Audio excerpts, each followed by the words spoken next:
Hi guys, എല്ലാവർക്കും നമസ്കാരമുണ്ട്. സുഖം എല്ലാവർക്കും. ഞാനിവിടെ സുഖമായിട്ടിരിക്കുന്നു. ഇന്ന് ഞാൻ പറയാൻ പോകുന്നത് ഒരു കിടിലൻ ആക്ഷൻ ത്രില്ലർ സിനിമയുടെ കഥയാണ്. 2017 ഇറങ്ങിയ ഈ സിനിമയുടെ പേര് അറ്റോമിക് ബ്ലോണ്ട് എന്നാണ്. ഒരു സ്പൈ ത്രില്ലറാണിത്.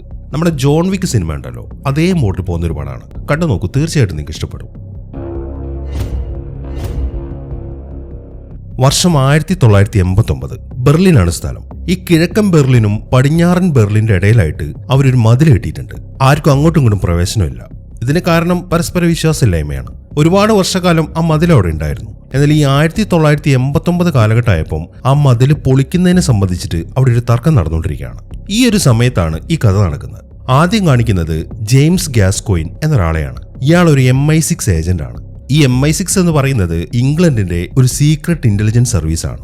അയാളിപ്പം ബെർലിനിൽ ഒരു സ്ട്രീറ്റിലൂടെ ഓടിക്കൊണ്ടിരിക്കുകയാണ്. പുള്ളി ആരെയോ കണ്ട് പേടിച്ചിട്ടുണ്ട്. അതുകൊണ്ട് തന്നെ തിരിഞ്ഞു നോക്കാതെ നിർത്താതെയാണ് അയാൾ ഓടിക്കൊണ്ടിരിക്കുന്നത്. പെട്ടെന്നാണ് ഒരു കാറ് വന്നിട്ട് അയാൾ ഇടിച്ചു തെറിപ്പിക്കുന്നത്. ഒരു തവണയല്ല, 2-3 തവണ ആ കാറ് ഈ ഗ്യാസ്കോയിന്റെ ദേഹത്തേക്ക് ഒന്ന് ഇടിക്കുന്നുണ്ട്. അങ്ങനെ അയാൾ ഇടിച്ച് അവശനാക്കിയതിനു ശേഷം ആ കാറിനകത്തുനിന്നും ഒരാൾ പുറത്തേക്ക് ഇറങ്ങാണ്. ഇവന്റെ പേര് യൂറി ബാക്ടിൻ എന്നാണ്. ഇയാൾ ഒരു KGB ഏജന്റാണ്, അതായത് സോവിയറ്റ് യൂണിയന്റെ. അങ്ങനെ കാറിൽ നിന്ന് ഇറങ്ങിയതിനു ശേഷം ഈ യൂറി ബാക്ടിൻ ഒരു തോക്കെടുത്തു. ഈ സമയം ഗ്യാസ്കോയിൻ പറയുന്നത്, അപ്പൊ എന്നെ ഒറ്റിയതാണല്ലേ? എനിക്കറിയാം എന്നെ ഒറ്റിയത് ആരാണെന്ന്.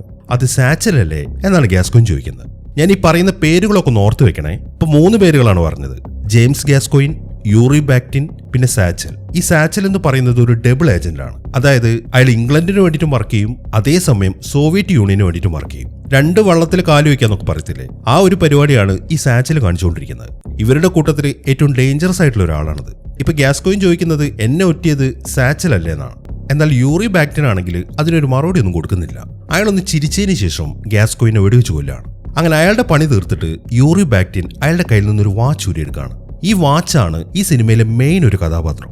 ആ വാച്ച് എന്താണ് സംഭവം എന്നൊക്കെ ഞാൻ വഴിയെ പറയാം. അങ്ങനെ ആ വാച്ച് ഊരിയെടുത്ത് കഴിഞ്ഞ് യൂറി ബാക്ടിൻ ജെയിംസ് ഗ്യാസ്കോയിനെ പൊക്കിയെടുത്തിട്ട് അവിടെയുള്ള മതിലിനപ്പുറത്തെ വെള്ളത്തിലേക്ക് ഇടുകയാണ്. അങ്ങനെ ഈ സംഭവങ്ങൾ കഴിഞ്ഞിട്ട് ഇപ്പൊ 10 ദിവസമായി. ഇനി കാണിക്കുന്നത് ഈ കഥയിലെ ഹീറോ അല്ല, ഹീറോയിൻ. ഇവളുടെ പേര് ലൊറൈൻ എന്നാണ്. ഇവളും ഒരു MI6 ഏജന്റ് ആണ്. ഇപ്പൊ എന്തോ ഒരു വലിയ മിഷനൊക്കെ കഴിഞ്ഞിട്ട് അവൾ ഒരു ഐസ് ബാത്തിലാണ്. അവളുടെ ശരീരം കണ്ടാൽ തന്നെ അറിയാം, നല്ല രീതിയിലുള്ള ആക്ഷനൊക്കെ കഴിഞ്ഞിട്ടാണ് അവൾ ഇപ്പോൾ അവിടെ വന്നിരിക്കുന്നത്. അങ്ങനെ ആ കുളിയൊക്കെ കഴിഞ്ഞിട്ട് അവൾ അവളുടെ വലിപ്പം ഓർന്നു. അതിനകത്തൊരു ഫോട്ടോ ഇരിക്കുന്നുണ്ട്. ആ ഫോട്ടോയിലുള്ളത് നമ്മൾ നേരത്തെ കണ്ട ജെയിംസ് ഗ്യാസ്കോയിനും പിന്നെ ലൊറൈനുമാണ്. ആ ഫോട്ടോയിൽ നിന്നും ഇവർ തമ്മിൽ റിലേഷനിലായിരുന്നു എന്ന കാര്യം നമുക്ക് മനസ്സിലാക്കാം. ഇവർ രണ്ടുപേരും ഒരേ ഏജൻസിക്ക് വേണ്ടിയിട്ടാണല്ലോ വർക്ക് ചെയ്യുന്നത്. എന്നാൽ ഇപ്പൊ ആ ഫോട്ടോയിലേക്ക് നോക്കുമ്പോൾ അവളുടെ മുഖത്ത് വല്ലാത്തൊരു ഭാവം കാണുന്നുണ്ട്. ദേഷ്യമാണോ സങ്കടമാണോ എന്നൊന്നും അറിയാത്തൊരു ഭാവം. അവൾ ആ ഫോട്ടോ എടുത്തിട്ട് അങ്ങോട്ട് കത്തിച്ചു കളഞ്ഞു. എന്നിട്ട് ആ കാര്യങ്ങളൊക്കെ തീർത്തിട്ട് അവൾ നേരെ അവളുടെ ഓഫീസിലേക്ക് പോവാണ്. അങ്ങനെ ലൊറൈൻ ഓഫീസിലെത്തിയതിനു ശേഷം ഒരു സീക്രട്ട് റൂമിലേക്കാണ് അവളിപ്പോൾ പോകുന്നത്. ഞാൻ നേരത്തെ പറഞ്ഞല്ലോ ഇവളൊരു മിഷനിലായിരുന്നെന്ന്. ആ മിഷനെ കുറിച്ചിട്ട് ഒരു എക്സ്പ്ലനേഷൻ കൊടുക്കണം. അതിനു വേണ്ടിയിട്ടാണ് അവൾ പങ്കെടുത്ത് ചെല്ലുന്നത്. അവൾ ആ റൂമിലേക്ക് കയറുമ്പോൾ MI6ന്റെ ഒരു സീനിയർ ഓഫീസർ അവിടെ ഇരിക്കുന്നുണ്ട്. ഇയാളുടെ പേര് ഗ്രേ എന്നാണ്. അവിടേക്ക് ചെന്ന ഉടനെ തന്നെ ലൊറൈൻ ചോദിക്കുന്നത് സി എവിടെയെന്നാണ്. ഈ സി എന്ന് പറയുന്നത് ഈ MI6ന്റെ ചീഫാണ്. സി ആണ് എന്നെ കാര്യങ്ങൾ ഏൽപ്പിച്ചത്, എനിക്ക് അയാളോടും കൂടെ സംസാരിക്കണം എന്നാണ് ലൊറൈൻ പറയുന്നത്. അതേക്കുന്ന ഗ്രേ പറയുന്നത് എന്താണെന്ന് വെച്ച് കഴിഞ്ഞാൽ, നിനക്കറിയാലോ ലൊറൈൻ, സി വളരെ ബിസി ആയിട്ടുള്ള ഒരാളാണ്. അദ്ദേഹം വേറെ ചില കാര്യങ്ങൾ നോക്കാൻ വേണ്ടി ഇവിടുന്ന് പോയിരിക്കുകയാണ്. അതുകൊണ്ട് നീ കാര്യങ്ങളൊക്കെ എൻ്റെ അടുത്ത് പറഞ്ഞാൽ മതി എന്നാണ് ഗ്രേ പറയുന്നത്. എന്നാൽ ഇവർ ഈ സംസാരിക്കുന്നൊക്കെ വാച്ച് ചെയ്തുകൊണ്ട് സി അപ്പുറത്തെ റൂമിലിരിക്കുന്നുണ്ട്. എന്നാൽ ലൊറൈന് അത് കാണാൻ പറ്റത്തില്ല. എന്നാൽ സി അപ്പുറത്തെ റൂമിൽ ഇരിക്കുന്നുണ്ട് എന്ന കാര്യം ലൊറൈന് മനസ്സിലായിട്ടുണ്ട്. അതുകൊണ്ട് ഇടയ്ക്കിടയ്ക്ക് അപ്പുറത്തേക്ക് ഒന്ന് നോക്കിയിട്ടാണ് അവൾ കാര്യങ്ങളൊക്കെ സംസാരിക്കുന്നത്. ഈ സമയത്താണ് മറ്റൊരു ഉദ്യോഗസ്ഥൻ അങ്ങോട്ട് വരുന്നത്. ഇയാളുടെ പേര് എമ്മറ്റ് എന്നാണ്. ഇയാൾ ഒരു CIA ഉദ്യോഗസ്ഥനാണ്, അതായത് അമേരിക്കയുടെ ഏജന്റ്. എമ്മറ്റ് അവിടേക്ക് വന്നിരിക്കുമ്പോൾ ഗ്രേ അവർക്ക് അയാളെ പരിചയപ്പെടുത്തി കൊടുത്തു. അയാൾ CIA ഉദ്യോഗസ്ഥനാണെന്ന് മനസ്സിലാവുമ്പോൾ ലൊറൈൻ പറയുന്നത് എന്താണെന്ന് വെച്ച് കഴിഞ്ഞാൽ, എനിക്ക് കാര്യങ്ങൾ പറയാനുള്ളത് നമ്മുടെ ഏജൻസിയുടെ അടുത്താണ്, അതും വളരെ രഹസ്യമായിട്ടുള്ള കാര്യങ്ങൾ. അതെന്തിനാണ് CIAയുടെ ഏജന്റ് കേൾക്കുന്നത്? അതുകൊണ്ട് ഇയാളെ ഇവിടെ നിന്ന് പുറത്താക്കണം എന്നാണ് ലൊറൈൻ പറയുന്നത്. എന്നാൽ ഗ്രേ അതിന് സമ്മതിക്കുന്നില്ല. അയാൾ നമുക്ക് വേണ്ടപ്പെട്ട ആളാണ്, അതുകൊണ്ട് പുള്ളി ഇവിടെ ഇരുന്നോട്ടെ എന്നാണ് ഗ്രേ പറയുന്നത്. ഈ സമയം എമ്മറ്റ് പറയുന്നത്, അങ്ങനെ നീ എന്നെ പുറത്താക്കാൻ നോക്കല്ലേ, ബെർലിനിൽ ഞാനും ഉണ്ടായിരുന്നു, അവിടെ നടന്ന ചില കാര്യങ്ങളൊക്കെ എനിക്കും അറിയാം. പിന്നെ നീ ഇപ്പം എന്നെ ഇവിടെ നിന്ന് പുറത്താക്കുകയാണെങ്കിൽ അപ്പുറത്തെ റൂമിൽ പോയിരുന്നിട്ട് എനിക്ക് ഇവിടുത്തെ കാര്യങ്ങളൊക്കെ കേൾക്കേണ്ടി വരും. അതിലും നല്ലത് ഞാൻ ഇവിടെ തന്നെ ഇരിക്കുന്നതല്ലേ എന്നാണ് എമ്മറ്റ് ചോദിക്കുന്നത്. ഇപ്പൊ ഗ്രേ അയാളെ സപ്പോർട്ട് ചെയ്യുന്നതുകൊണ്ട് അയാളുടെ മുന്നിൽ ഇരുന്നിട്ട് കാര്യങ്ങൾ പറയാന്നല്ലാതെ ലൊറൈന് മറ്റൊരു നിവൃത്തിയില്ല. എങ്കിലും ആ CA-കാരൻ അവിടെ ഇരിക്കുന്നത് അവൾക്ക് തീരെ ഇഷ്ടപ്പെട്ടിട്ടില്ല. മാത്രമല്ല അയാളുടെ ഇപ്പോഴത്തെ ഡയലോഗ് അടിയും കൂടെ കേട്ടപ്പോൾ അയാൾ ഒരു തെറിയും പറഞ്ഞിട്ടാണ് അവൾ കാര്യങ്ങളൊക്കെ പറയാൻ തുടങ്ങുന്നത്. എന്നാൽ ആ തെറി പറഞ്ഞത് ഗ്രേ കേട്ടിട്ടില്ലെങ്കിലും എമ്മറ്റ് അത് കേട്ടു. നീ എന്തപ്പന്നെ വിളിച്ചത് എന്നാണ് എമ്മറ്റ് ചോദിക്കുന്നത്. ഞാനൊന്നും വിളിച്ചിട്ടില്ല. ഞാൻ ഇവിടെ വന്നപ്പോൾ മുതൽ കാര്യങ്ങളെല്ലാം നിങ്ങൾ റെക്കോർഡ് ചെയ്യുന്നുണ്ട്. ആ റെക്കോർഡിങ്സ് ഒക്കെ എടുത്ത് കേട്ടു നോക്കൂ. അപ്പൊ നിങ്ങൾക്ക് മനസ്സിലാവും ഞാനൊന്നും വിളിച്ചിട്ടില്ല എന്നാണ് ലൊറൈൻ ഇതിന് മറുപടി പറയുന്നത്. അവൾ അങ്ങനെ പറഞ്ഞെങ്കിലും അത് കേട്ടു നോക്കാനൊന്നും അവർക്കിപ്പോൾ സമയമില്ല. അങ്ങനെ ലൊറൈൻ ഇപ്പം ഉണ്ടായ കാര്യങ്ങളൊക്കെ അവരുടെ അടുത്ത് പറയാണ്. കുറച്ച് ദിവസങ്ങൾക്ക് മുമ്പ് സി അവളുടെ ഓഫീസിലേക്ക് വിളിച്ചിട്ടുണ്ടായിരുന്നു. ആ സമയത്ത് ഗ്രേ അവിടെ നിൽക്കുന്നുണ്ട്. അയാളാണ് അവൾക്ക് കാര്യങ്ങളൊക്കെ പറഞ്ഞു കൊടുക്കുന്നത്. അതായത് ജെയിംസ് ഗ്യാസ്കോയിൻ മരിച്ചു. ഗ്രേ അത് പറഞ്ഞു കേൾക്കുമ്പോൾ അവൾക്ക് ശരിക്കും ഒരു ഞെട്ടലായിരുന്നു. ബെർലിനിൽ വെച്ചിട്ടാണ് അവൻ മരിച്ചതെന്ന് അറിയുമ്പോൾ റഷ്യക്കാരാണത് ചെയ്തത് എന്ന കാര്യം അവൾക്ക് മനസ്സിലായി. അങ്ങനെ ഗ്രേ വീണ്ടും കാര്യങ്ങൾ പറയാണ്. പോലീസുകാർ അയാളുടെ ബോഡി കണ്ടെടുത്തിട്ടുണ്ട്. വെടിയേറ്റിട്ടാണ് അയാൾ മരിച്ചത്. ഇന്നലെ ഈ ജെയിംസ് ഗ്യാസ്കോയിൻ സ്പൈഗ്ലാസ് എന്ന കോഡിനെയുമുള്ള ഒരാളുമായിട്ടൊരു കൂടിക്കാഴ്ച നടത്തിയിട്ടുണ്ടായിരുന്നു. ഈ സ്പൈഗ്ലാസിന്റെ അടുത്ത് ഒരു മൈക്രോ ഫിലിം ഉണ്ട്. അതിനകത്ത് മൊത്തം ഇൻഫർമേഷൻ ആണ്. അതായത് ഇപ്പൊ ആക്റ്റീവ് ആയിട്ടുള്ള എല്ലാ ഏജൻസിന്റെ പേരുകളും അതേപോലെ അവർ നടത്താൻ പോകുന്ന എല്ലാ ഡീലുകളെ കുറിച്ചുള്ള മുഴുവൻ ഇൻഫർമേഷനും ആ ഫിലിമിലുണ്ട്. ആ ഫിലിം സെറ്റ് ചെയ്തിരിക്കുന്നത് ഒരു വാച്ചിനകത്താണ്. ഈ സ്പൈഗ്ലാസുമായിട്ടുള്ള മീറ്റിംഗിന് ശേഷം സ്പൈഗ്ലാസ് ആ വാച്ച് ഗ്യാസ്കോയിന് കൊടുത്തു. അതിനെ തുടർന്നാണ് ഗ്യാസ്കോയിൻ ഇപ്പോൾ മരിച്ചിരിക്കുന്നത്. ആ വാച്ചിലുള്ള ഫിലിം പുറത്താരുടെങ്കിലും കയ്യിൽ കിട്ടിക്കഴിഞ്ഞാൽ ഇപ്പൊ നടക്കുന്ന ഈ കോൾഡ് വാർ ഉണ്ടല്ലോ, അതൊരു 40 വർഷത്തേക്കെങ്കിലും നീണ്ടുപോകും. കാരണം അത്രമാത്രം പ്രശ്നമുള്ള ഇൻഫർമേഷൻ ആണ് ആ വാച്ചിനകത്തുള്ള ഫിലിമിൽ അടങ്ങിയിരിക്കുന്നത്. ഞങ്ങളുടെ അന്വേഷണത്തിൽ നിന്നും ജെയിംസ് ഗ്യാസ്കോയിനെ കൊന്നത് യൂറി ബാക്ടിൻ എന്ന പേരിലുള്ള ഒരു KGB ഏജന്റ് ആണ് എന്ന കാര്യം കൺഫേം ആയിട്ടുണ്ട്. അവന്റെ കയ്യിലാണ് ആ വാച്ചുള്ളത്. പക്ഷെ അവൻ അതുകൊണ്ട് എങ്ങോട്ടും പോയിട്ടില്ല. ആർക്കും അത് വിറ്റിട്ടുമില്ല. അവൻ ഇപ്പോഴും ബെർലിനിലുണ്ട്. അമേരിക്കക്കാര്, ഫ്രഞ്ചുകാര്, പിന്നെ സോവിയറ്റ് യൂണിയൻ ഇവരെല്ലാവരും ഇപ്പൊ ആ വാച്ചിലുള്ള ഫിലിമിന്റെ പുറകിലാണ്. ഇവരുടെ കയ്യിൽ ആരുടെ കയ്യിൽ ഇത് കിട്ടിക്കഴിഞ്ഞാലും പ്രശ്നമാണ്. അതുകൊണ്ട് നീ ബെർലിനിലേക്ക് ചെന്നിട്ട് ആ വാച്ച് കണ്ടെടുക്കണം. ആ വാച്ച് അന്വേഷിച്ചിട്ട് നമ്മുടെ മറ്റൊരു ഏജന്റും കൂടെ ഇപ്പൊ ബെർലിനിലുണ്ട്. അവന്റെ പേര് ഡേവിഡ് പേഴ്സിവൽ എന്നാണ്. നീ പോയിട്ട് അവനെ ചെന്ന് കണ്ടാൽ മതി. എന്നിട്ട് നിങ്ങൾ രണ്ടുപേരും കൂടെ എങ്ങനെയെങ്കിലും ആ വാച്ച് കണ്ടെത്തണം. പിന്നെ ഈ ഡേവിഡ് പേഴ്സിവൽ അവനൊരു പ്രത്യേക ടൈപ്പാണ്. അവൻ നമുക്ക് വേണ്ടിയിട്ടാണ് വർക്ക് ചെയ്യുന്നതെങ്കിലും അവനെ നോക്കാൻ അങ്ങനെ പ്രത്യേക എംബസി ഒന്നും ഇല്ലാത്തതുകൊണ്ട് ബെർലിൻകാരനായിട്ട് ജീവിക്കാനാണ് അവന് ഏറ്റവും കൂടുതൽ താല്പര്യം. എങ്കിലും ആള് വലിയ കുഴപ്പമൊന്നുമില്ല. പിന്നെ ഒരു പ്രത്യേക കാര്യം ശ്രദ്ധിക്കേണ്ടതെന്ന് വെച്ച് കഴിഞ്ഞാൽ ഒരു കാരണവശാലും ആ വാച്ച് റഷ്യക്കാരുടെ കയ്യിൽ കിട്ടരുത്. ഇപ്പം അത് ഇരിക്കുന്നത് ഒരു റഷ്യക്കാരന്റെ കയ്യിലാണ്, യൂറി ബാക്ടിൻ. പക്ഷെ അത് അവൻ ഒരിക്കലും അവന്റെ ടീമിന് കൊടുക്കരുത്. അങ്ങനെ അവൻ അത് കൊടുക്കുകയാണെങ്കിൽ നമ്മുടെ എല്ലാവരുടെയും പണി അതോടെ തീരും. കാരണം നമ്മുടെ എല്ലാവരുടെയും പേരും ഡീറ്റെയിൽസും എല്ലാം ഫിലിമിലുണ്ട്. അതുകൊണ്ട് എങ്ങനെയെങ്കിലും ആ വാച്ച് വീണ്ടെടുക്കണം. ഈ ഒരു മിഷനാണ് അവരിപ്പോൾ അവർക്ക് കൊടുക്കുന്നത്. അങ്ങനെ ആ കാര്യങ്ങളൊക്കെ പറഞ്ഞതിന് ശേഷം സി ഒരു പ്രത്യേക കാര്യം കൂടെ അവളുടെ അടുത്ത് പറയുന്നുണ്ട്. ഒരു കാരണവശാലും ആരെയും വിശ്വസിക്കരുതെന്ന്. ഇതേ സമയം തന്നെ ആ ഡേവിഡ് പേഴ്സിവൽ ആണെങ്കിൽ ഒരു ബാറിൽ നിൽക്കുകയാണ്. ആ സ്പൈഗ്ലാസും അങ്ങോട്ട് വന്നിട്ടുണ്ട്. പേഴ്സിവൽ ഉടനെ തന്നെ സ്പൈഗ്ലാസിന്റെ അടുത്തേക്ക് എന്നിട്ട് ആ ലിസ്റ്റ് എവിടെ എന്നാണ് ചോദിക്കുന്നത്. അതേക്കുമ്പോൾ ലിസ്റ്റ് എന്റെ കയ്യിലില്ല, അത് ഞാൻ ഇന്നലെ രാത്രി തന്നെ ആ ജെയിംസ് ഗ്യാസ്കോയിന് കൊടുത്തു. ഇപ്പൊ എല്ലാവരും ആ ലിസ്റ്റിന്റെ പുറകിലുണ്ട്. അതുകൊണ്ട് തന്നെ എന്റെ ജീവന് ഭീഷണിയുണ്ട്. ആ റഷ്യക്കാർ മൊത്തം എന്റെ പുറകിലാണ്. ഇനി എനിക്കും എന്റെ ഫാമിലിക്കും ഇവിടെ നിൽക്കാൻ പറ്റത്തില്ല. അതുകൊണ്ട് ഉടനെ തന്നെ എന്നെ എന്റെ ഫാമിലിയെയും ഇവിടെ നിന്ന് നാട് കടത്തി തരണം എന്നാണ് ആ സ്പൈഗ്ലാസ് പറയുന്നത്.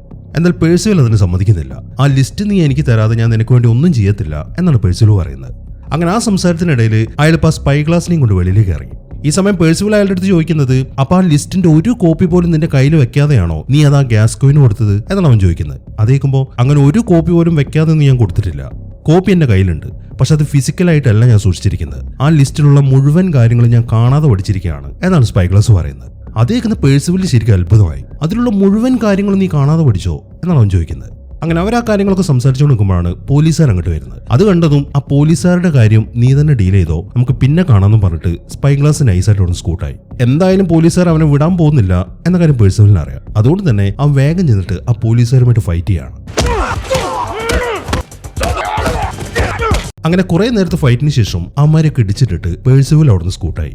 അങ്ങനെ പിറ്റേ ദിവസമായി ലൊറൈൻ ഇപ്പം പടിഞ്ഞാറൻ ബെർലിനിൽ ലാൻഡ് ചെയ്തു. അവിടുത്തെ എയർപോർട്ടിലെ സെക്യൂരിറ്റി ചെക്കപ്പ് ഒക്കെ കഴിഞ്ഞതിന് ശേഷം അവൾ വേഗം തന്നെ വെളിയിലേക്ക് ഇറങ്ങി. പേഴ്സിവൽ അവളെ പിക്ക് ചെയ്യാൻ വരും എന്നായിരുന്നു പറഞ്ഞത്. അതിൽ ഇപ്പൊ അവളെ നോക്കുമ്പോൾ പേഴ്സിവൽ അങ്ങോട്ട് വന്നിട്ടില്ല. വേറെ ആൾക്കാരാണ് വന്നിരിക്കുന്നത്. അയാൾ പറയുന്നത് എന്താണെന്ന് വെച്ച് കഴിഞ്ഞാൽ പേഴ്സിവൽ വേറൊരു കാര്യത്തിന് വേണ്ടി പുറത്തേക്ക് വരികയാണ്, അതുകൊണ്ട് നിന്നെ പിക്ക് ചെയ്യാൻ വേണ്ടി ഞങ്ങളെയാണ് അയച്ചത് എന്ന് പറഞ്ഞിട്ട് അയാൾ അവളെയും വിളിച്ചുകൊണ്ട് ഒരു കാറിലേക്ക് കയറ്റി. വേറൊരാളും കൂടെ ആ കാറിനകത്ത് ഇരിക്കുന്നുണ്ട്. അങ്ങനെ വേഗം തന്നെ ആ ആൾക്കാർ അവരെയും കൊണ്ട് അവിടുന്ന് പോവാണ്. ഈ സമയം അവിടെ ഒരു ഫോൺ ബൂത്തിലായിട്ട് ഒരു പെണ്ണ് നിൽക്കുന്നുണ്ട്. അവൾ ലൊറൈനെ തന്നെ വാച്ച് ചെയ്യായിരുന്നു. ഇവളുടെ പേര് ഡെൽഫിൻ എന്നാണ്. ഇവളൊരു ഫ്രഞ്ച് ഏജന്റ് ആണ്. അങ്ങനെ അവന്മാരിപ്പം ലൊറൈനെയും കൊണ്ട് അവിടെ നിന്ന് ഇങ്ങനെ പോയിക്കൊണ്ടിരിക്കുകയാണ്. അവർ പോകുന്നതിനിടയിൽ പല കാര്യങ്ങളും സംസാരിക്കുന്നുണ്ട്. ആ സംസാരത്തിൽ അവന്മാർ KGB ഏജന്റ്സ് ആണ് എന്ന കാര്യം ലൊറൈന് മനസ്സിലായി. അതുകൊണ്ട് ഉടനെ തന്നെ അവൾ അവന്മാരുമായിട്ട് ഫൈറ്റ് ചെയ്യാണ്.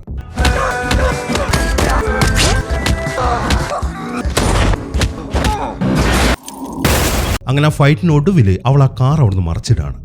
അങ്ങനെ അത് മറിഞ്ഞ് താഴേക്ക് ലാൻഡ് ചെയ്യുമ്പോഴേക്കും പേഴ്സിവൽ അവന്റെ വണ്ടിയായിട്ട് അങ്ങോട്ടെത്തി. അവൻ ഉടനെ തന്നെ ചെന്നിട്ട് ലൊറൈൻ ആ വണ്ടിക്കകത്തുനിന്ന് പുറത്തേക്ക് എടുത്തു. അതിനുശേഷം അതിലുണ്ടായിരുന്ന KGB ഏജന്റിനെ അവന്റെ കാറിന്റെ ഡിക്കിലേക്ക് കയറ്റാണ്. എന്നിട്ട് പെട്ടെന്ന് തന്നെ അവരവിടുന്ന് പോവുകയും ചെയ്തു. പോകുന്ന വഴിക്ക് ആരാണ് എന്നെ അറ്റാക്ക് ചെയ്യാൻ വന്നത് എന്നാണ് ലൊറൈൻ ചോദിക്കുന്നത്. അതേക്കുമ്പം അതാ KGB ഏജൻസ് ആണ്. ഇവർക്കൊരു ലീഡർ ഉണ്ട്, ബ്രെമോവിച്ച് എന്നാണ് അവന്റെ പേര്. അവനായിരിക്കും ഇവന്മാരെ അയച്ചിട്ടുണ്ടായിരിക്കുക. അയാളും ആ ലിസ്റ്റിന്റെ പുറകിൽ തന്നെയാണ്. കുറെ കാലമായിട്ട് അയാൾ എന്റെ പുറകിലുണ്ട്. പക്ഷെ നീയും എന്റെ കൂട്ടത്തിലുള്ള ആളാണെന്ന് ഇവരെങ്ങനെ മനസ്സിലാക്കി എന്നതിനെ കുറിച്ച് എനിക്ക് അറിയത്തില്ല എന്നാണ് പേഴ്സിവൽ പറയുന്നത്. അങ്ങനെ ആ സംസാരത്തിന് ശേഷം കുറെ കൂടെ പോയി ഒരു സ്ഥലത്തെത്തി കഴിയുമ്പോൾ അവർ വണ്ടി നിർത്തി. എന്നിട്ട് പേഴ്സിവൽ വേഗം വെളിയിലേക്ക് ഇറങ്ങിയിട്ട് ആ ഡിക്കിയിൽ കിടക്കുന്ന ആ KGB ഏജന്റിന്റെ അടുത്ത് പുറത്തേക്ക് ഇടാണ്. അതിനുശേഷം ബ്രെമോവിച്ചിന്റെ അടുത്ത് എന്റെ വക ഒരു ഹായ് പറഞ്ഞേക്കെന്ന് പറഞ്ഞിട്ട് അയാളുടെ മൂന്തക്കിട്ട് ഒരു ഇടി കൊടുത്തു. എന്നിട്ട് അയാൾ അവിടെ ഉപേക്ഷിച്ചിട്ട് അവരവിടുന്ന് പോവാണ്.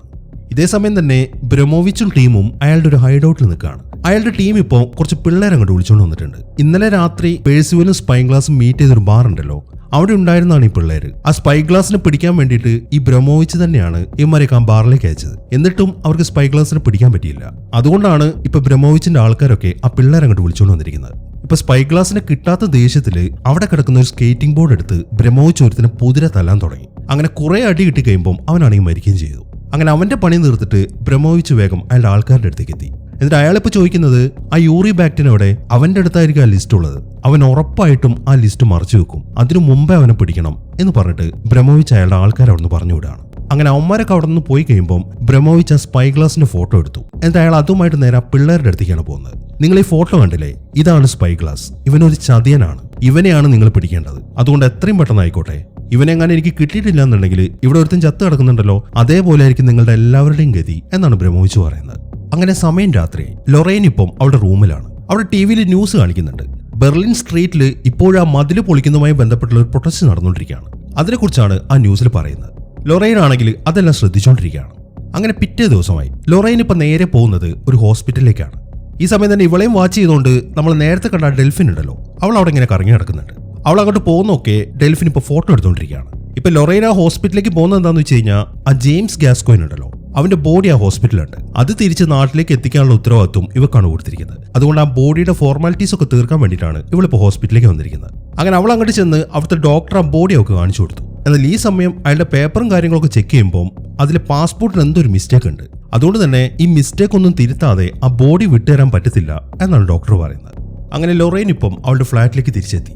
അവൾ കുളിയൊക്കെ കഴിഞ്ഞിട്ട് ബാത്റൂമിൽ നിന്ന് പുറത്തേക്ക് വരുമ്പോഴാണ് ആരും ആ റൂമിലേക്ക് കയറി പോലെ അവൾക്ക് ഫീൽ ചെയ്യുന്നത്. അവൾ ഉടനെ തന്നെ പതുക്കെ അവിടേക്ക് സെർച്ച് ചെയ്യാൻ തുടങ്ങി. അവളുടെ ഊഹം ശരിയായിരുന്നു. അതിനകത്തൊരാളുണ്ടായിരുന്നു. അവൾ പെട്ടെന്ന് തന്നെ അവനുമായിട്ട് ഫൈറ്റ് ചെയ്യാൻ തുടങ്ങി. അങ്ങനെ ഫൈറ്റ് ചെയ്തിട്ട് അവനിടിച്ച് താഴേക്ക് ഇടുമ്പോഴാണ് അത് ഡേവിഡ് പേഴ്സിവലാണ് എന്ന കാര്യമൊക്കെ മനസ്സിലാവുന്നത്.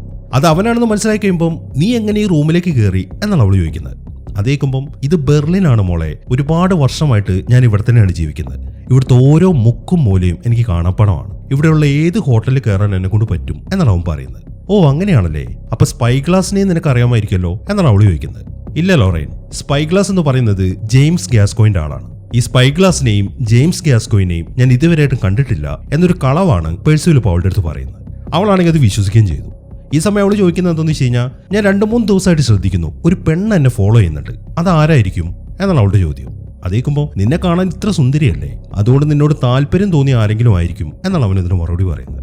അങ്ങനെ പിറ്റേ ദിവസമായി ലൊറൈൻ ഇപ്പൊ നേരെ പോകുന്നത് ആ ജെയിംസ് ഗ്യാസ്കോയിന്റെ അപ്പാർട്ട്മെന്റിലേക്കാണ്.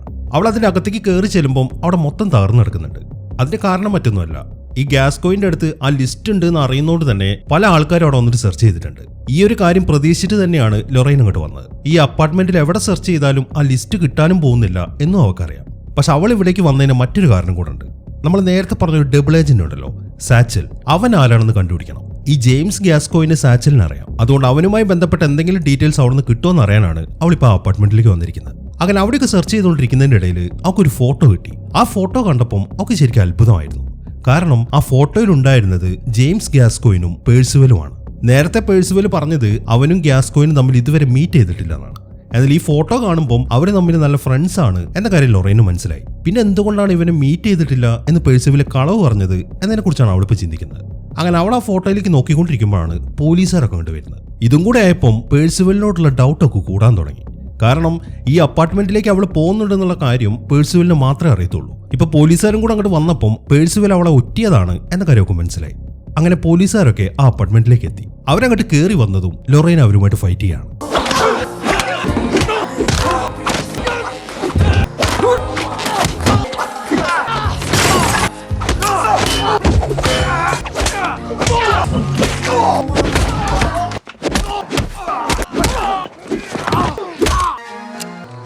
അങ്ങനെ കുറെ നേരത്തെ ഫൈറ്റിന് ശേഷം അമ്മാരെ എല്ലാവരും ഇടിച്ചിട്ടിട്ട് അവൾ അവിടുന്ന് പോവുകയും ചെയ്തു. അങ്ങനെ സമയം രാത്രി ലൊറൈൻ ഇപ്പം ഒരു റെസ്റ്റോറൻറ്റിലേക്ക് പോയിരിക്കുകയാണ്. അവിടെ എയർപോർട്ടിൽ നിന്ന് ഇറങ്ങിയപ്പം കുറച്ച് KGB ഏജൻസ് അവൾ ഒരു കാറിലേക്ക് കയറ്റിട്ടില്ലായിരുന്നു. ആ സമയത്ത് അവരുടെ ഡിസ്കഷനിൽ ഈ റെസ്റ്റോറൻറ്റിന്റെ പേരും പറയുന്നുണ്ട്.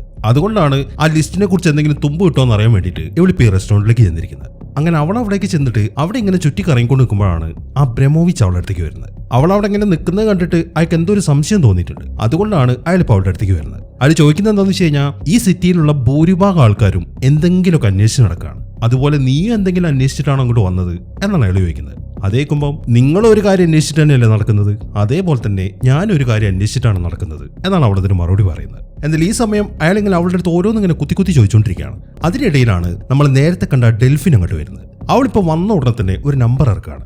ഞാൻ ജസ്റ്റ് ഒന്ന് മാറിയിട്ടല്ലേ ഉള്ളൂ, അപ്പോഴേക്കും അതിൻ്റെ ഇടയിൽ ഒരാൾ വന്നു. നോക്കൂ മിസ്റ്റർ, അതെന്റെ ഗേൾ ഫ്രണ്ടാണ്. കുറേ കാലത്തിന് ശേഷമാണ് ഞങ്ങളിപ്പോൾ ഇവിടെ വെച്ചിട്ട് മീറ്റ് ചെയ്ത്. ഞങ്ങൾക്ക് കുറച്ച് പേഴ്സണൽ ആയിട്ടുള്ള കാര്യങ്ങൾ സംസാരിക്കണം, അതുകൊണ്ട് ദയവ് ചെയ്ത് നിങ്ങളൊന്ന് മാറിത്തരുമോ എന്നാണ് ഡെൽഫിൻ ഇപ്പൊ ബ്രമോവിച്ചിന്റെ അടുത്ത് ചോദിക്കുന്നത്.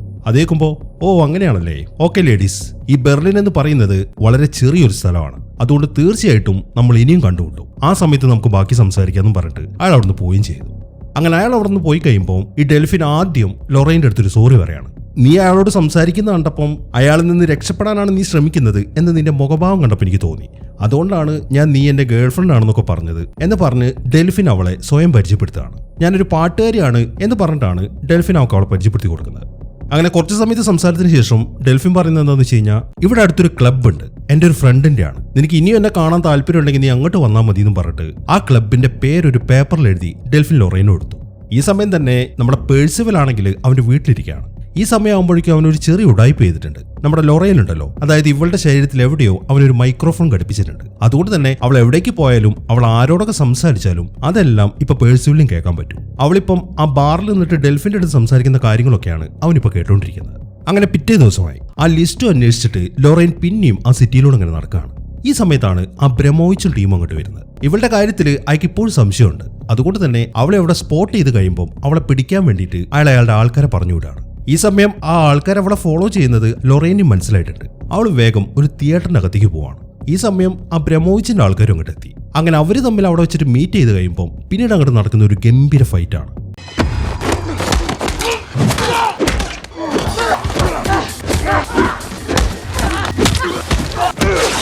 അങ്ങനെ ആ ഫൈറ്റൊക്കെ കഴിഞ്ഞിട്ട് അവൾ നേരെ പോകുന്നത് അവളുടെ ഒരു ഇൻഫോർമർ കാണാൻ വേണ്ടിയിട്ടാണ്. ഇവന്റെ പേര് മെർക്കൽ എന്നാണ്. ആ ഡേവിഡ് പേഴ്സിവലിനെ ഇവക്ക് വിശ്വസിക്കാൻ പറ്റത്തില്ലല്ലോ, അതുകൊണ്ട് തന്നെ ഇവക്ക് വേണ്ടി രഹസ്യമായിട്ട് കാര്യങ്ങളൊക്കെ ചെയ്തു കൊടുക്കുന്നത് ഈ മെർക്കലാണ്. ഇപ്പൊ അവൾ അവന്റെ അടുത്ത് ചോദിക്കുന്നത് ആ ലിസ്റ്റിനെ കുറിച്ച് എന്തെങ്കിലും ഡീറ്റെയിൽസ് കിട്ടിയോന്നാണ്. അതേക്കുമ്പോൾ ഞാൻ അതിനെക്കുറിച്ച് അന്വേഷിച്ചു. ആ യൂറി ബാക്ടിന്റെ കയ്യിൽ തന്നെയാണ് ഇപ്പോഴും ആ ലിസ്റ്റ് ഉള്ളത്. അവൻ ഇതുവരെയായിട്ട് അത് വിറ്റിട്ടില്ല. പിന്നെ ബ്ലാക്ക് മാർക്കറ്റിൽ ഇതിനെക്കുറിച്ച് അന്വേഷിച്ചപ്പോൾ ഈ ലിസ്റ്റിന് മാർക്കറ്റിൽ നല്ല ഡിമാൻഡ് ആണെന്നാണ് എനിക്ക് അറിയാൻ പറ്റിയത് എന്നാണ് അവൻ പറയുന്നത്. അങ്ങനെ സമയം രാത്രി ലൊറൈൻ ഇപ്പൊ നേരെ പോയിരിക്കുന്നത് ഡെൽഫിൻ പറഞ്ഞ ബാറിലേക്കാണ്. അവൾ അങ്ങോട്ട് ചെല്ലുമ്പോൾ തന്നെ ഡെൽഫിൻ അവിടെ നിൽക്കുന്നുണ്ട്. ഈ ഡെൽഫിൻ എന്ന് പറയുന്നത് ഒരു ലെസ്ബിയൻ ആണ്. നേരത്തെ കണ്ടപ്പോൾ തന്നെ അവൾക്ക് ലൊറൈനെ ഇഷ്ടപ്പെട്ടിട്ടുണ്ട്. അതുകൊണ്ട് ഈ ഒരു അവസരത്തിൽ അവൾ അവൾക്കൊരു കിസ് കൊടുക്കുകയാണ്. അതിനുശേഷം നമുക്ക് അപ്പുറത്ത് നിന്ന് സംസാരിക്കാമെന്ന് പറഞ്ഞിട്ട് ഡെൽഫിൻ അവളെയും കൂട്ടി അപ്പുറത്തേക്ക് ചെന്നു. അതിനുശേഷം വീണ്ടും അവളെ കിസ് ചെയ്യാൻ തുടങ്ങി. ഈ സമയത്താണ് അവളുടെ അരയിൽ നിന്നും ലൊറൈൻ ഒരു തോക്ക് കിട്ടുന്നത്. അത് കിട്ടിക്കഴിയുമ്പോൾ ലൊറൈൻ അവളെ പിടിച്ച് ഇടിക്കാൻ തുടങ്ങി. സത്യം പറ, നീ ഒരു പാട്ടുകാരിയാണെന്നൊക്കെ പറഞ്ഞത് വെറുതെയാണ്, യഥാർത്ഥത്തിൽ നീ ആരാണ് എന്നാണ് അവൾ ചോദിക്കുന്നത്. പെട്ടെന്ന് ലൊറൈൻ്റെ ആ പെരുമാറ്റമൊക്കെ കാണുമ്പോൾ ഡെൽഫിൻ ശരിക്കും പേടിച്ചുപോയി. അവൾ ഉടനെ തന്നെ സത്യം പറയാണ്. അതായത് അവളൊരു ഫ്രഞ്ച് ഏജന്റ് ആണ്. അവൾ ഈ ഫീൽഡിലേക്ക് വന്നിട്ട് 1 വർഷമേ ആയിട്ടുള്ളൂ. എന്നാൽ ഇവിടുത്തെ കാര്യങ്ങളൊക്കെ അറിഞ്ഞപ്പം അവൾ ശരിക്കും പേടിച്ചു പോയിട്ടുണ്ട്. അതിന്റെ ഒന്നാമത്തെ കാരണം ആ ലിസ്റ്റിനകത്ത് ഇവളുടെ പേരും ഉണ്ടാവും. അതുകൊണ്ട് തന്നെ ആ ലിസ്റ്റ് പുറത്തായി കഴിഞ്ഞാൽ ഇവളുടെ നേർക്കും ആൾക്കാർ വരും. അതുകൊണ്ട് എത്രയും പെട്ടെന്ന് തന്നെ ആ ലിസ്റ്റ് കണ്ടെടുക്കാനാണ് ഇവളും ശ്രമിക്കുന്നത്. ആ കാര്യങ്ങളൊക്കെ ഡെൽഫിൻ പറയുമ്പോൾ അവളുടെ സംസാരത്തിൽ നിന്നും അവളൊരു നിഷ്കളങ്കയായ പെൺകുട്ടിയാണ് എന്ന കാര്യം ലൊറൈനും മനസ്സിലായി. മാത്രമല്ല ഈ ലൊറൈനും അവളോടൊരു ഇഷ്ടം തോന്നുന്നുണ്ട്. അതുകൊണ്ട് തന്നെ ഈ ഒരു അവസരത്തിൽ അവർ തമ്മിൽ ഒരു റിലേഷനിലാവുകയാണ്. അങ്ങനെ രാത്രി ലൊറൈൻ്റെ അപ്പാർട്ട്മെന്റിൽ ഇരിക്കുമ്പോഴാണ് ഡെൽഫിൻ അവളുടെ അടുത്തൊരു കാര്യം പറയുന്നത്. എനിക്ക് നിന്റെ ഫ്രണ്ടായ പേഴ്സിവലിനെ കുറിച്ചൊരു രഹസ്യം നിന്നോട് പറയാനുണ്ടെന്ന്. അവള് പേഴ്സിവലിന്റെ പേര് പറഞ്ഞ ഉടനെ തന്നെ ലൊറൈൻ അവളുടെ വായ പൊത്തി. അതിനുശേഷം അവിടെയുള്ള ടേപ്പ് റെക്കോർഡിലെ സൗണ്ട് കൂട്ടിയൊക്കെയാണ്. അവൾ പറയുന്നൊക്കെ ആരൊക്കെയോ കേട്ടോണ്ടിരിക്കുന്നുണ്ട് എന്നൊരു സംശയം അവൾക്ക് ഉണ്ട്. അതുകൊണ്ടാണ് അവൾ അങ്ങനെ ചെയ്തത്. ഈ സമയം ഡെൽഫിൻ ആണെങ്കിൽ അവൾക്ക് പറയാനുള്ള കാര്യം ലൊറൈൻ്റെ ചെവിയിലാണ് പറഞ്ഞു കൊടുക്കുന്നത്. ഇതേ സമയം തന്നെ പേഴ്സിവൽ ആണെന്നുണ്ടെങ്കിൽ ആ യൂറി ബാക്ടീരിയ ഉണ്ടല്ലോ, ആ ജെയിംസ് ഗ്യാസ്കോയിനെ കൊന്ന് ആ വാച്ച് എടുത്തവൻ അവന്റെ പുറകിലായിരുന്നു. ഇപ്പൊ ഒരു സ്ഥലത്ത് വെച്ചിട്ട് അവർ തമ്മിൽ മീറ്റ് ചെയ്തു. ഈ പേഴ്സിവൽ അവനെ ഫോളോ ചെയ്യാന്ന് മനസ്സിലായി കഴിഞ്ഞ ഉടനെ തന്നെ യൂറി ബാക്ടിൻ അവൻ ഇടിക്കാൻ വേണ്ടി അവന്റെ അടുത്തേക്ക് പോവാണ്. എന്നാൽ അടുത്ത സെക്കൻഡിൽ ഒരു സ്ക്രൂ ഡ്രൈവർ വെച്ച് പേഴ്സിവൽ ആ യൂറി ബാക്ടിന്റെ തലയിൽ ഒരു കുത്തു കൊടുക്കുകയാണ്. അതിനുശേഷം അവൻ പറയുന്നത് നീയല്ല ഗ്യാസ്കോയിനെ കൊന്നത്, അതിന്റെ ഒരു പ്രതികാരമാണിത് എന്ന് കൂട്ടിയാൽ മതി എന്ന് പറഞ്ഞിട്ട് അവൻ ആ യൂറി ബാക്ടിന്റെ കയ്യിൽ നിന്നും ആ വാച്ച് ഊരിയെടുക്കുകയാണ്. അങ്ങനെ ആ ലിസ്റ്റ് മൊത്തം ഇപ്പൊ പേഴ്സിവലിന്റെ കയ്യിലായി. അങ്ങനെ പിറ്റേ ദിവസമായി നമ്മൾ നേരത്തെ കണ്ട ആ എമ്മറ്റ് ഉണ്ടല്ലോ, CIA ഏജന്റ്, MI6ന്റെ ഏജന്റായ ഗ്രേ പറഞ്ഞിട്ട് അയാൾ ഇപ്പൊ ലൊറൈനെ കാണാൻ വന്നിരിക്കുകയാണ്. അയാൾ പറയുന്നത് എന്താണെന്ന് വെച്ച് കഴിഞ്ഞാൽ ആ ലിസ്റ്റിന്റെ കാര്യം കുറച്ച് പ്രശ്നമാണ്. നീ ഇപ്പോൾ കുറേ ദിവസമായില്ല ഈ പരിപാടിക്ക് ഇറങ്ങിയിട്ട്, അത് ഇതുവരെയായിട്ടും കണ്ടെത്താൻ പറ്റിയില്ലല്ലോ. അത് കണ്ടെത്തിയിട്ടില്ല എന്നുണ്ടെങ്കിൽ എന്താണ് സംഭവിക്കുക എന്ന് ഞങ്ങൾ നേരത്തെ നിന്നോട് പറഞ്ഞിട്ടുണ്ടായിരുന്നു. അതിനകത്തുള്ള പേരുകളെന്ന് പറയുന്നത് വളരെ വിലപ്പെട്ടതാണ്. അത്രയും ആത്മാർത്ഥമായിട്ടാണ് ആ ഏജൻസ് ഒക്കെ ജോലി ചെയ്യുന്നത്. ആ പേരെങ്ങാനും വെളിയിലായി കഴിഞ്ഞാൽ അതിലുള്ള എല്ലാ ആൾക്കാരും മരിക്കും. അതുകൊണ്ട് വേഗം തന്നെ ആ ലിസ്റ്റ് കണ്ടെടുക്കാൻ നോക്ക്, അതിന് ഇതും കൂടെ നിനക്ക് ഉപകരിക്കട്ടെ എന്ന് പറഞ്ഞ് അയാൾ ഒരു പത്രം എടുത്തിട്ട് അവൾക്ക് കൊടുക്കുകയാണ്. അതിനുശേഷം അയാൾ അവിടുന്ന് പോവുകയും ചെയ്തു. അങ്ങനെ ആ പത്രം വാങ്ങി തിരിച്ച് വീട്ടിലെത്തി കഴിയുമ്പോൾ ആ പത്രത്തിൽ ഒരു ഫോൺ നമ്പർ ഉണ്ട്. അതിലേക്കാണ് അവൾ നേരെ വിളിക്കുന്നത്. ഈ സമയം ഏതോ ഒരുത്തനാണ് അപ്പുറത്തുനിന്ന് ഫോൺ അറ്റൻഡ് ചെയ്യുന്നത്. ആ ഫോൺ അറ്റൻഡ് ചെയ്ത ഉടനെ തന്നെ പറയുന്നത് ആ ഡബിൾ ഏജന്റായ സാച്ചൽ ആരാണെന്ന് മനസ്സിലായിട്ടുണ്ടെന്നാണ്. അത്രയും പറഞ്ഞതിന് ശേഷം അയാൾ ഫോൺ കട്ട് ചെയ്യുകയും ചെയ്തു. ഇതേ സമയം തന്നെ പേഴ്സിവൽ ആണെങ്കിൽ അവന്റെ വീട്ടിലിരിക്കുകയാണ്. അവന്റെ കയ്യിൽ ഇപ്പോൾ ആ വാച്ച് കിട്ടിയല്ലോ. അവനൊരു മൈക്രോസ്കോപ്പ് വെച്ചിട്ട് അതിലുള്ള പേരുകൾ എന്തൊക്കെയാണെന്ന് ചെക്ക് ചെയ്യാണ്. ആ കൂട്ടത്തിൽ ആ സാച്ചലിന്റെ പേരുണ്ടായിരുന്നു. അങ്ങനെ അതൊക്കെ ചെക്ക് ചെയ്തതിനു ശേഷം അവൻ ഉടനെ തന്നെ ലൊറൈനെ വിളിച്ചു. എന്നിട്ട് എത്രയും പെട്ടെന്ന് നമുക്കൊന്ന് മീറ്റ് ചെയ്യണം എന്നാണ് അവൻ പറയുന്നത്. അങ്ങനെ ഒരു ബാറിൽ വെച്ചിട്ട് അവർ തമ്മിൽ മീറ്റ് ചെയ്തു. ഈ സമയം പേഴ്സിവൽ അവളുടെ അടുത്ത് പറഞ്ഞത് എന്താണെന്ന് വെച്ച് കഴിഞ്ഞാൽ, ആ യൂറി ബാക്ടിൻ മരിച്ച കാര്യം നിനക്ക് അറിയാമല്ലോ, ആ റഷ്യക്കാർ തന്നെയായിരിക്കും അവനെ കൊന്നിട്ടുണ്ടായിരിക്കുക. അവൻ മരിച്ചത് കൊണ്ട് ആ വാച്ച് എന്തായാലും ഇനി നമുക്ക് കിട്ടാൻ പോകുന്നില്ല. ഇനിയിപ്പോൾ ആ വാച്ചിലെ ഡീറ്റെയിൽസ് മുഴുവൻ ആകെ അറിയാവുന്നത് ആ സ്പൈ ഗ്ലാസിനാണ്. നമുക്ക് ഉടനെ തന്നെ അയാളെ ഇവിടെ നിന്ന് നാട് കടത്തണം, അല്ലാന്നുണ്ടെങ്കിൽ ആ റഷ്യക്കാർ അവന്റെ പണിയും തീർക്കും എന്നാണ് പേഴ്സിവൽ പറയുന്നത്.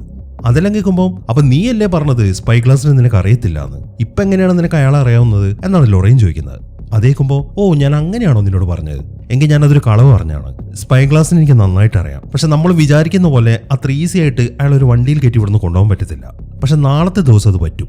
കാരണം നാളെ ഇവിടെ ഒരു പ്രൊട്ടസ്റ്റ് നടത്തുന്നുണ്ട്. റോഡിൽ ആയിരക്കണക്കിന് ആൾക്കാരുണ്ടാവും. അവർക്കിടയിലൂടെ നമുക്ക് സ്പൈ ഗ്ലാസിന് ഇവിടുന്ന് കടത്താം എന്നാണ് പേഴ്സിവൽ പറയുന്നത്. ലൊറൈൻ ആണെങ്കിൽ ഇത് സമ്മതിക്കുകയും ചെയ്യുന്നു. അങ്ങനെ അവളുമായിട്ടുള്ള മീറ്റിംഗിന് ശേഷം പേഴ്സിവൽ നേരെ പോകുന്നത് ആ ബ്രമോവിച്ചിനെയും ടീമിനെയും കാണാൻ വേണ്ടിയിട്ടാണ്. ഇപ്പൊ അവൻ അയാളുടെ അടുത്ത് പറയുന്നത് എന്താണെന്ന് വെച്ച് കഴിഞ്ഞാൽ, എന്തായാലും ആ യൂറി ബാക്ടി മരിച്ചു, പക്ഷെ ആ ലിസ്റ്റ് എന്തായാലും നിങ്ങൾക്ക് തന്നെ കിട്ടും. ഇവിടെ മറ്റൊരു പ്രശ്നം നിങ്ങൾക്കുള്ളത് ആ സ്പൈ ഗ്ലാസ് ആണ്.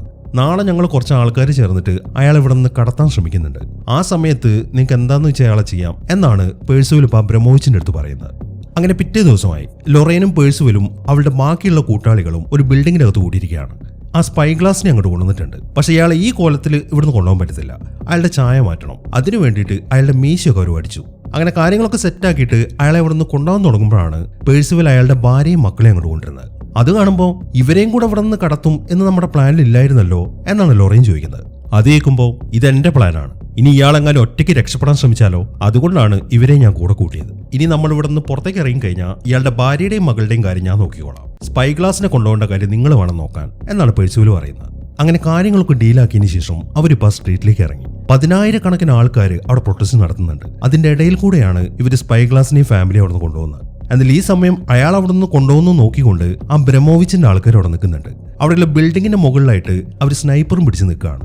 ഒരവസരം കിട്ടിക്കഴിഞ്ഞാൽ അപ്പം തന്നെ അവർ സ്പൈ ഗ്ലാസിനെ കൊല്ലും. അവർ ബിൽഡിങ്ങിന്റെ മുകളിൽ നിൽക്കുന്നുണ്ടെന്നുള്ള കാര്യം പേഴ്സിവൽ ഇങ്ങനെ മുകളിലേക്ക് നോക്കി കൺഫേം ചെയ്തു. എന്നാൽ ഈ സമയം ലൊറൈൻ എന്തോ ഒരു പന്തികേട് തോന്നുന്നുണ്ട്. അവരാരോ വാച്ച് ചെയ്യുന്ന പോലെ. അതുകൊണ്ട് തന്നെ അവൾ നൈസായിട്ട് ആ മെർക്കലിനൊരു സിഗ്നൽ കൊടുക്കുകയാണ്. ആ സിഗ്നൽ കിട്ടിയതും അവനൊരു വിസിലടിച്ചു. അവന്റെ ടീമിലുള്ള കുറെ ആൾക്കാർ ആ ആൾക്കൂട്ടത്തിൽ നിൽക്കുന്നുണ്ട്. അവരെല്ലാവരും അവരുടെ കയ്യിലുണ്ടായിരുന്ന കുട ഓപ്പൺ ചെയ്യാണ്. അങ്ങനെ മൊത്തം കുടയെ ഓപ്പൺ ചെയ്ത് കഴിഞ്ഞപ്പം ആ ബിൽഡിങ്ങിന്റെ മുകളിൽ നിൽക്കുന്ന KGB ഏജൻസിന് ഇപ്പൊ സ്പൈ ഗ്ലാസിനെ കാണാൻ പറ്റുന്നില്ല. അതുകൊണ്ട് തന്നെ അവർക്ക് അയാളെ ഷൂട്ട് ചെയ്യാനും പറ്റുന്നില്ല. ഇപ്പൊ പെട്ടെന്ന് അവരെല്ലാവരും കുട ഉയർത്തിയത് കാണുമ്പോൾ ഇങ്ങനെ ഒരു കാര്യം പ്ലാനിൽ ഉണ്ടായിരുന്നില്ലല്ലോ എന്നാണ് പേഴ്സിവൽ ചോദിക്കുന്നത്. അത് കേൾക്കുമ്പോൾ ഇത് എന്റെ പ്ലാനിൽ ഉണ്ടായിരുന്നതാണ് എന്നാണ് ലൊറൈൻ പറയുന്നത്. അവളത് പറഞ്ഞു കഴിയുമ്പോൾ പേഴ്സിവൽ എന്ത് ചെയ്യുന്നു വെച്ച് കഴിഞ്ഞാൽ സ്പൈ ഗ്ലാസിന്റെ ഭാര്യയും മകളെയും കൂട്ടിയിട്ട് ഒരു കാറിന്റെ അകത്തേക്ക് കയറ്റി. അങ്ങനെ അവർ ആ കാറിന്റെ അകത്തേക്ക് കയറ്റി കഴിയുമ്പോഴാണ് പെട്ടെന്നൊരു വെടി പൊട്ടുന്നത്. ആ വെടി കൊണ്ടിരിക്കുന്നത് സ്പൈ ഗ്ലാസിനാണ്. അത് ഷൂട്ട് ചെയ്തത് മറ്റാരുമല്ല, അത് പേഴ്സിവൽ തന്നെയായിരുന്നു. എന്നാൽ ആ ഒരു കാര്യം ആരും കണ്ടിട്ടില്ല.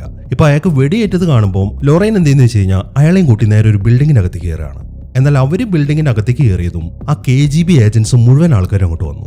പിന്നീട് അങ്ങോട്ട് നടക്കുന്നത് ഒരു ഗംഭീര ഫൈറ്റാണ്. ഈ സിനിമയിലെ ഏറ്റവും ലെങ്തി ആയിട്ടുള്ള ഒരു ഫൈറ്റാണിത്.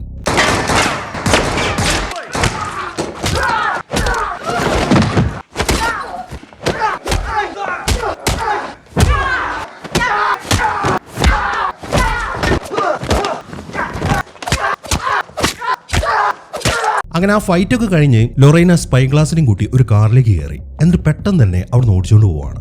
അങ്ങനെ കുറെ ഓടിച്ച് ഒരു സ്ഥലത്തെത്തുമ്പോഴാണ് പെട്ടെന്നൊരു വണ്ടി വന്നിട്ട് അവരുടെ കാറിനിടിക്കുന്നത്. അതോടുകൂടെ ആ കാർ അപ്പുറത്തുള്ള വെള്ളത്തിലേക്കാണ് വീഴുന്നത്. അങ്ങനെ പതുക്കെ പതുക്കെ അത് വെള്ളത്തിന്റെ അടിയിലേക്ക് താഴ്ന്നു പോകാൻ തുടങ്ങി. ഈ സമയം ലൊറൈൻ ആണെങ്കിൽ സ്പൈ ഗ്ലാസിനെ വെളിയിലേക്ക് ഇറക്കാൻ ശ്രമിക്കുകയാണ്. എന്നാൽ അയാളുടെ കാലവിടെ കുടുങ്ങിപ്പോയി. അയാൾക്ക് എന്ത് കാണിച്ചിട്ടും പുറത്തേക്ക് വരാൻ പറ്റുന്നില്ല. അങ്ങനെ കുറച്ച് സമയം കഴിയുമ്പോൾ അയാളാണെങ്കിൽ ശ്വാസം മുട്ടി മരിക്കുകയും ചെയ്തു.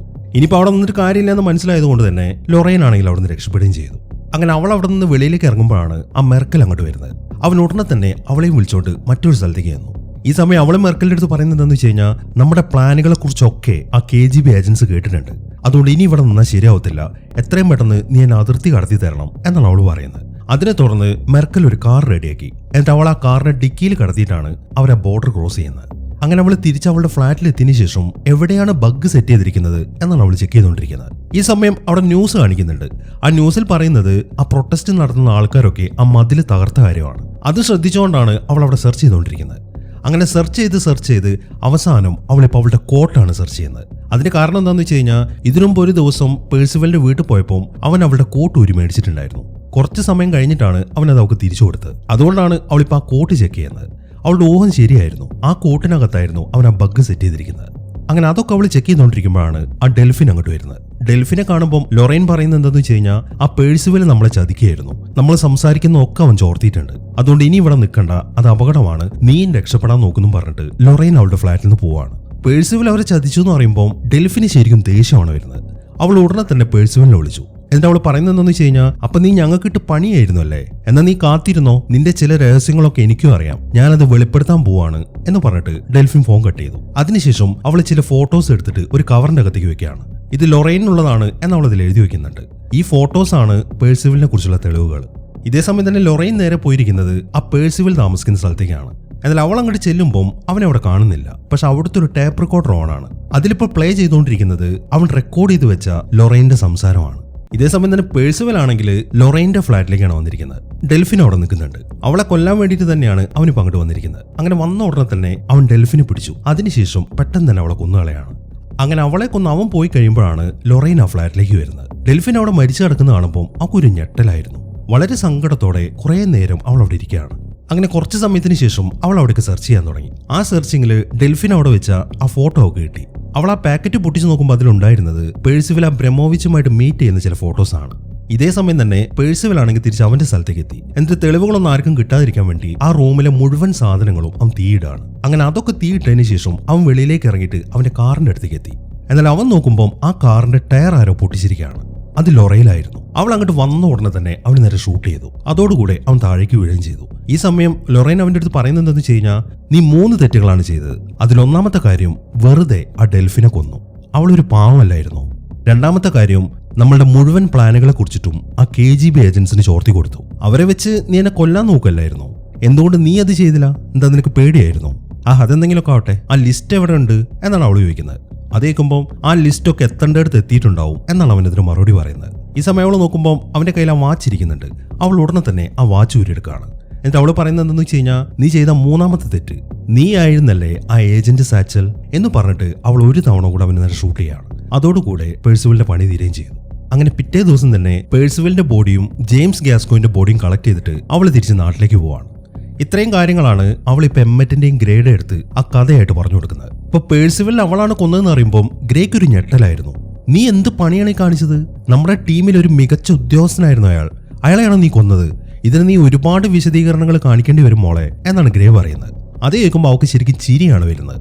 എന്തിനാ ഞാൻ എക്സ്പ്ലനേഷൻ കൊടുക്കണം? അല്ല, ഞാൻ ഒരു കാര്യം ചോദിക്കട്ടെ, ഒരു കോൾഡ് വാർ തടയാൻ വേണ്ടിയിട്ടാണോ നിങ്ങൾ ഇത്രയും കഷ്ടപ്പെട്ട് എന്നെ ഈ മിഷൻ ഏൽപ്പിച്ചത്? ഒരിക്കലുമല്ല. കോൾഡ് വാറിൽ നിങ്ങൾ ചെയ്ത മണ്ടത്തരങ്ങളൊക്കെ മറയ്ക്കാൻ വേണ്ടിയിട്ട് മാത്രമാണ്. അതിനുവേണ്ടി നിങ്ങൾ എൻ്റെ ജീവൻ ബലി കൊടുക്കായിരുന്നു. എന്നിട്ടും നിങ്ങൾക്ക് പറ്റാത്ത ഒരു കാര്യം എനിക്ക് ചെയ്യാൻ പറ്റി. ആ ഡബിൾ ഏജന്റ് ആയ സാച്ചൽ ആരാണെന്ന് ഞാൻ കണ്ടെത്തി. എന്നിട്ട് അവൻ അർഹിക്കുന്ന പോലെ തന്നെ ഞാൻ അവനൊരു സമ്മാനം കൊടുത്തു. അതൊരു ബുള്ളറ്റ് ആയിരുന്നു. നിങ്ങൾക്ക് അറിയണോ ആരാണ് സാച്ചൽ എന്ന്? അത്രയും പറഞ്ഞിട്ട് ഡെൽഫിൻ എടുത്ത ആ പേഴ്സിവലിന്റെ ഫോട്ടോസൊക്കെ അവളയക്ക് കാണിച്ചു കൊടുക്കുകയാണ്. നിങ്ങളുടെ ഈ പേഴ്സിവൽ ഉണ്ടല്ലോ, അവൻ തന്നെയാണ് ഈ സാച്ചൽ. ആ റഷ്യക്കാർക്ക് മുഴുവൻ കാര്യങ്ങളും ചോർത്തി കൊടുത്ത അവനാണ് എന്നാണ് അവള് പറയുന്നത്. അപ്പൊ പേഴ്സിവലാണ് സാച്ചൽ എന്ന് അറിയുമ്പോൾ അയാൾ ശരിക്കും അത്ഭുതപ്പെട്ടു പോയി. അപ്പൊ ആ ലിസ്റ്റ് എവിടെ എന്നാണ് അയാൾ ചോദിക്കുന്നത്. അതുമാത്രം എനിക്ക് കിട്ടിയിട്ടില്ല എന്നാണ് അവളതിന് മറുപടി പറയുന്നത്. അങ്ങനെ അവൾക്ക് പറയാനുള്ള മുഴുവൻ കാര്യങ്ങൾ അവൾ പറഞ്ഞു കഴിയുമ്പോൾ അപ്പുറത്തെ റൂമിൽ നിന്നും സി അവളുടെ അടുത്തേക്ക് വന്നു. എൻ്റെ അയാൾ ഇപ്പോൾ അവളോട് പറയുന്നത് എന്താണെന്ന് വെച്ച് കഴിഞ്ഞാൽ, നീ പറഞ്ഞ കാര്യങ്ങളൊക്കെ ഞാൻ കേട്ടു, ഞാൻ എന്തായാലും കുറച്ച് ദിവസത്തേക്ക് ഒരു ലീവിന് പോവാണ്, നീ റെസ്റ്റ് എടുക്ക്, അതിനുശേഷം നമുക്ക് ഇതിന്റെ അന്വേഷണം തുടരാം എന്ന് പറഞ്ഞിട്ട് സിയ അവിടുന്ന് പോയി. സിയ അവിടെ നിന്ന് പോയി കഴിയുമ്പോൾ ഒരു സിഗരറ്റ് കത്തിച്ചിട്ട് അവളുടെ ഒരു ഇരുത്തമുണ്ട്. ഒരൊന്നൊന്നര ഇരുത്തമായിരുന്നു അത്. അതെ, ഇവിടം കൊണ്ടൊന്നും കഥ തീരുന്നില്ല. 3 ദിവസങ്ങൾക്ക് ശേഷം ലൊറൈൻ നേരെ പോകുന്നത് ആ ബ്രഹ്മോച്ചിനെ കാണാൻ വേണ്ടിയിട്ടാണ്. ഇവിടെയാണ് ഇതിലെ ട്വിസ്റ്റ് റിവീൽ ആവുന്നത്. ഈ സാച്ചൽ എന്ന് പറയുന്നത് ഈ ലൊറൈൻ ആണ്. ഇംഗ്ലണ്ടുകാരെ ഇവള് നൈസായിട്ട് തേച്ചു. എന്റെ ആ വാച്ച് എടുത്തിട്ട് അവൾ ആ ബ്രഹ്മോച്ചിന് കൊടുക്കുകയാണ്. അങ്ങനെ ആ ലിസ്റ്റൊക്കെ കൈ കിട്ടി കഴിയുമ്പോൾ അയാൾക്ക് ശരിക്കും സന്തോഷമായി. അതിന്റെ പേരിൽ അവരൊരു ഡ്രിങ്ക് കഴിക്കുകയാണ്. എന്നാൽ ആ ഡ്രിങ്ക് കഴിച്ചു കഴിയുമ്പോഴാണ് അയാൾ അവക്കിട്ടൊരു പണി കൊടുക്കുന്നത്. നീ യഥാർത്ഥത്തിൽ ആരാണ് എന്ന കാര്യം പേഴ്സവൽ എന്നോട് പറഞ്ഞിട്ടുണ്ട്, അതുകൊണ്ട് നീ ഇനി വേണ്ടെന്നും പറഞ്ഞിട്ട് അയാളെ കുറച്ച് ആൾക്കാരെ അങ്ങോട്ട് വിളിക്കുകയാണ്. അതിനുശേഷം അയാൾ ആ റൂമിന്റെ വാതിലടച്ചിട്ട് പുറത്തേക്ക് പോവുകയും ചെയ്തു. അങ്ങനെ പുറത്തേക്ക് ഇറങ്ങിയ ഉടനെ തന്നെ അയാൾ ആ വാച്ചാണ് ചെക്ക് ചെയ്യുന്നത്. എന്നാൽ ആ വാച്ചിനകത്ത് ആ ലിസ്റ്റ് ഉണ്ടായിരുന്നില്ല. ഇതേ സമയം തന്നെ ലൊറൈൻ ആണെങ്കിൽ ഇങ്ങനെ ഒരു പണി പ്രതീക്ഷിച്ചിട്ട് തന്നെയാണ് അങ്ങോട്ട് പോയിരിക്കുന്നത്. അതുകൊണ്ട് തന്നെ അവൾ അവിടെ ഒളിപ്പിച്ചു വെച്ചിരിക്കുന്ന തോക്കെടുക്കുകയാണ്. പിന്നീട് അങ്ങോട്ട് നടക്കുന്നത് ഒരു ഗംഭീര ഷൂട്ടൗട്ടാണ്.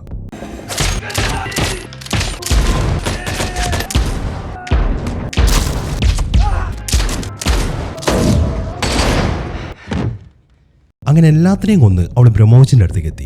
എന്റെ അവള് പറയുന്നത് എന്താണെന്ന് വെച്ച് കഴിഞ്ഞാൽ, ആ ലിസ്റ്റ് നിനക്ക് തരാൻ മാത്രം മണ്ടിയാണ് ഞാൻ എന്ന് നീ വിചാരിച്ചോ? ഞാൻ ഒരിക്കലും നിങ്ങൾക്ക് വേണ്ടിയിട്ടല്ല ബ്രഹ്മോച്ച് വർക്ക് ചെയ്യുന്നത്. ഞാൻ വർക്ക് ചെയ്യുന്നത് എനിക്ക് വേണ്ടിയിട്ടാണ്. നിങ്ങൾക്ക് ഞാൻ ഇതിനു മുമ്പ് തന്ന ഇൻഫർമേഷൻസ് ഒക്കെ ഉണ്ടല്ലോ, അതൊക്കെ തെറ്റായിരുന്നു. പക്ഷെ പകരം നിങ്ങൾ എനിക്ക് തന്നത് അതെനിക്ക് ഗുണമേ ചെയ്തിട്ടുള്ളൂ. ഇപ്പൊ ഇവിടെ വരെ ഞാൻ എത്തി നിൽക്കുന്നത് അതുകൊണ്ട് മാത്രമാണ്. എനിക്ക് എന്റെ ജീവിതം തിരിച്ചു പിടിച്ചേ പറ്റൂ ബ്രഹ്മോച്ച് എന്ന് പറഞ്ഞിട്ട് അവൾ അയാളെയും വെടിവെച്ച് കൊല്ലുകയാണ്. അങ്ങനെ അവിടെയുള്ള മുഴുവൻ ആൾക്കാരുടെയും പണിയും തീർത്ത് അവൾ വെളിയിലേക്ക് ഇറങ്ങുമ്പോൾ ആ മെർക്കൽ അവിടെ നിൽക്കുന്നുണ്ട്.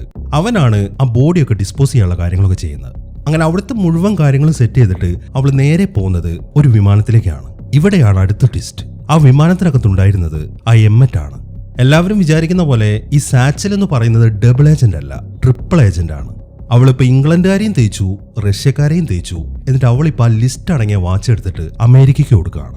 അങ്ങനെ ഇവര് തമ്മിൽ ഈ വിമാനത്തിൽ വെച്ച് മീറ്റ് ചെയ്ത് അവൾ ആ വാച്ച് അയക്ക് കൊടുക്കുന്ന സീനും കാണിച്ചിട്ടാണ് ഈ സിനിമ അവസാനിക്കുന്നത്. അപ്പൊ എങ്ങനെ ഉണ്ടായിരുന്നു? എന്താണെങ്കിലും നിങ്ങളുടെ അഭിപ്രായങ്ങൾ എഴുതി അറിയിക്കാൻ മറക്കരുത്. പിന്നെ ഹൈപ്പ് ചെയ്യാനും മറക്കരുത്. അപ്പൊ പുതിയൊരു കിടിലൻ സിനിമയുമായിട്ട് നമുക്ക് അടുത്ത വീഡിയോയിൽ കാണാം.